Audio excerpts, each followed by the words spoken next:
Hola estudiantes, yo voy a ser por el día de hoy su profesora de biología. Voy a invitarlos a vivir el mundo de la genética. La genética es la ciencia que estudia la transmisión de los caracteres hereditarios. Bienvenido a esto, vamos a mencionar los términos más comunes de esta ciencia. El gen es la unidad estructural que va a llevar codificada la información genética, un fragmento de ADN para sintetizar la información de una determinada proteína. A cabo de esto vamos a definir el concepto de el genotipo. Es el conjunto de genes que va a poseer un individuo. Este genotipo me va a determinar mi fenotipo, que son las características físicas del genotipo. A continuación de esto vamos a explicar entonces el término de un alelo. Un alelo es el que me va a determinar las alternativas que va a poseer este gen. Por ejemplo, el color de ojos azules y un color de ojos cafés. Cuando tengo dos alelos en condición homocigota es porque estos dos van a ser totalmente iguales. Ejemplo, N y N mayúscula. Cuando tengo condiciones heterocigotas va a ser uno N mayúscula y una N minúscula. Una vez explicados los términos anteriores, vamos a decir cuándo un gen es dominante y cuándo este es recesivo. Un gen es dominante cuando un gen o un alelo se expresa por encima de otro hasta que lo opacan. ¿Qué quiero decir con esto? Cuando un gen es recesivo no se va a expresar en su forma total. Un gen dominante siempre va a predominar sobre el otro, la misma frase lo explica, y un gen recesivo, su característica no se va a expresar, a menos de que esté en condición homocigota. Mendel determinó que al cruzar dos plantas distintas se podría determinar su rango o característica que se iba a expresar en la siguiente generación. Esto se puede explicar a raíz de la F1 cuando se cruzan dos pares de alelos distintos. Por lo tanto, podemos representar las características homocigotas, en este caso con A y A mayúscula o A y A minúscula. Esto me va a decir que cuando tengo una expresión de A y A mayúscula va a ser dominante, y cuando va a ser A y A minúscula será un carácter recesivo, pero homocigoto. En la característica heterocigota no será ni dominante ni recesivo, pero siempre se va a expresar el gen en letra mayúscula. Utilizaremos el cuadro de Punnett para poder hacer los cruces, pero antes vamos a explicar las leyes de monohíbridos de Mendel, y para eso los voy a invitar a conocer a este gran científico del siglo XIX, quien fue el que propuso los conceptos de genética actuales. Buenas, ¿cómo están? Mi nombre es Mendel. Yo primeramente realicé este descubrimiento mediante semillas de chícharo.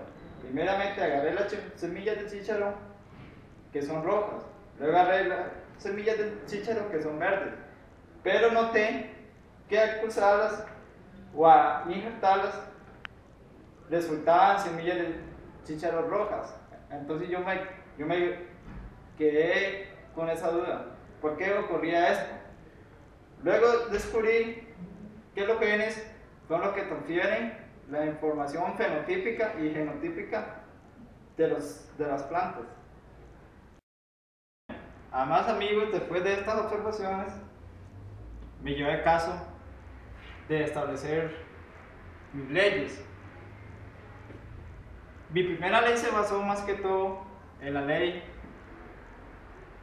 que se basa sobre la uniformidad de los híbridos.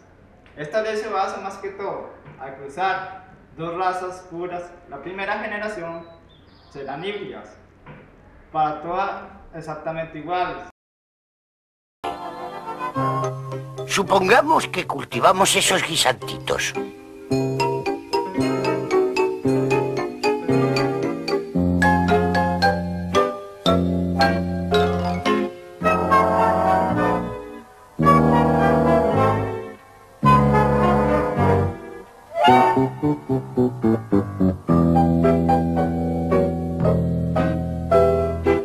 ¿No son preciosos nuestros hijos, queridos? Se parecen tanto a ti, querida. Que por qué las semillas rojas me resultaban más que todo en su totalidad su color Pero luego, al entrar a la profundidad del caso, descubrí que había un gen dominante, que era lo que hacía que esta semilla siempre me daba color rojo. Luego fue cuando descubrí que cuando se hace un cruce de semillas rojas, que sea un gen dominante o semillas verdes, me van a resultar rojas. Ese fue mi descubrimiento con las semillas de vaina, más que todo. Podemos realizar también mediante un cruce, como por ejemplo, si tengo una rosa blanca, que esta va a ser homocigota recesiva, y esta rosa de color lila, que va a ser homocigota dominante, más que todo, se basa más que todo en el tipo, que quiere decir que este gen de color morado va a ser dominante. Y al cruzarla vamos a obtener una rosa como de esta forma. ¿Qué me quiere decir esto? Que el color morado va a dominar sobre el color blanco. Esto quiere decir que esto va a ser 100% heterocigota. Es ahí donde la ley se relaciona que al cruzar dos individuos que ya sean híbridos con diferentes razas, van a formar un nuevo tipo de individuo, pero con la característica fenotípica dominante.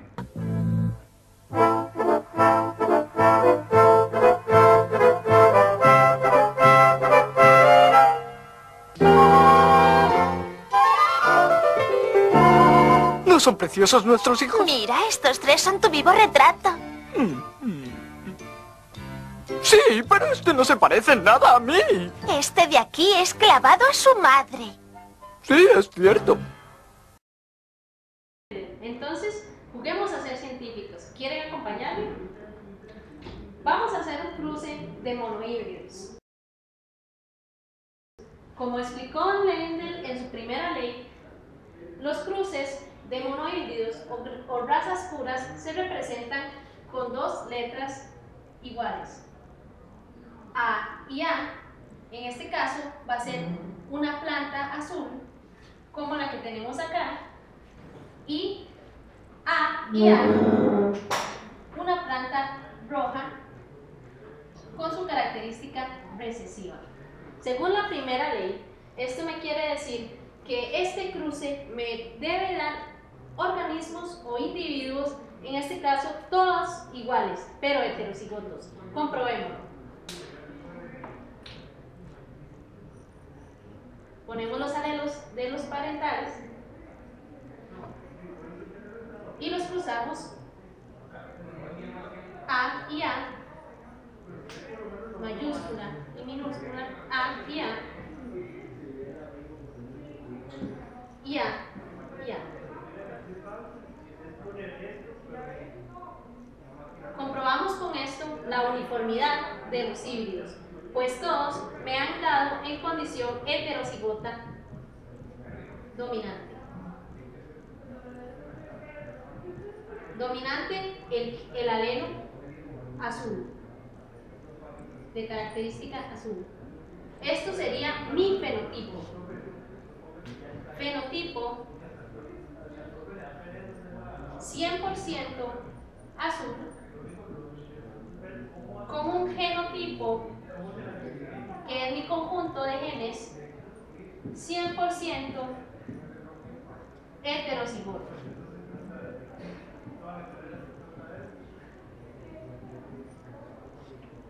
Para la segunda ley de Mendel utilizaremos dos alelos de la primera F1 o la primera generación de híbridos.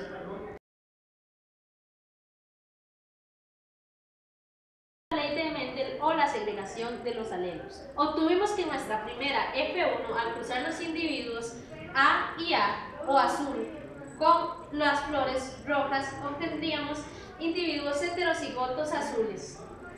Ahora, al cruzar dos organismos heterocigotos azules de esa primera F1, se supone que en nuestra segunda ley los individuos resultantes deberán darnos en una proporción 3:1. ¿Cómo descubrimos eso? Utilizando igual el cuadro de Punnett. Los alelos de los parentes se cruzan. A y A y A minúscula, A minúscula con A minúscula, perdón, A mayúscula y A minúscula y A minúscula.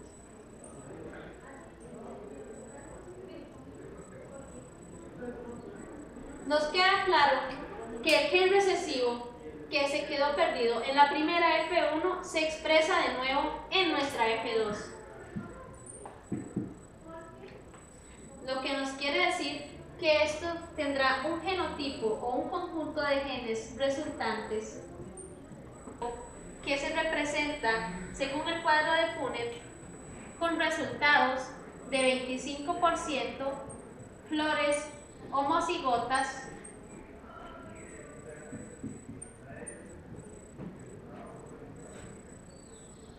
dominantes, puesto que sus letras están en mayúscula, 50% flores heterocigotas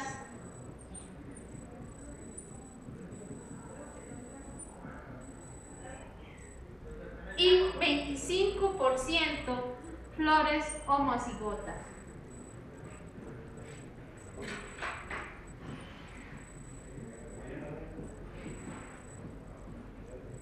Mi genotipo, por lo tanto, me va a caracterizar el fenotipo, que en este caso serían las características físicas, como explicamos en la versión anterior. Un fenotipo de 25% flores rojas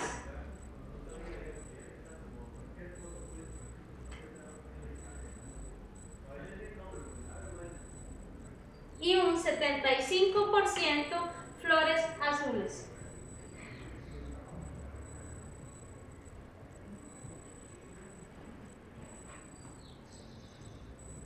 Quedando clara la segunda ley, que nos dice que en la segunda generación, en mi cruce de dihíbridos, estarán reflejados de nuevo mi gen recesivo o las flores rojas que se habían quedado rezagadas en la primera F1.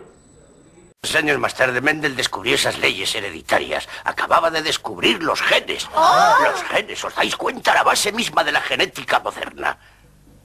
Os lo voy a explicar.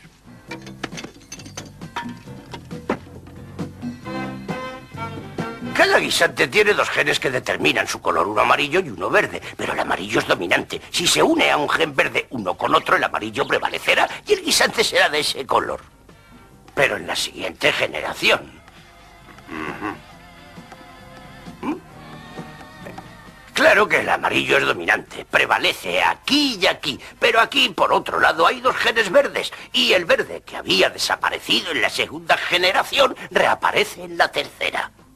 Así es como, gracias a los cruces, que mezclan los genes de los antepasados, la naturaleza posee una variedad tan grande y maravillosa. Esa es la razón de por qué los niños heredan los rasgos combinados de sus padres o abuelos.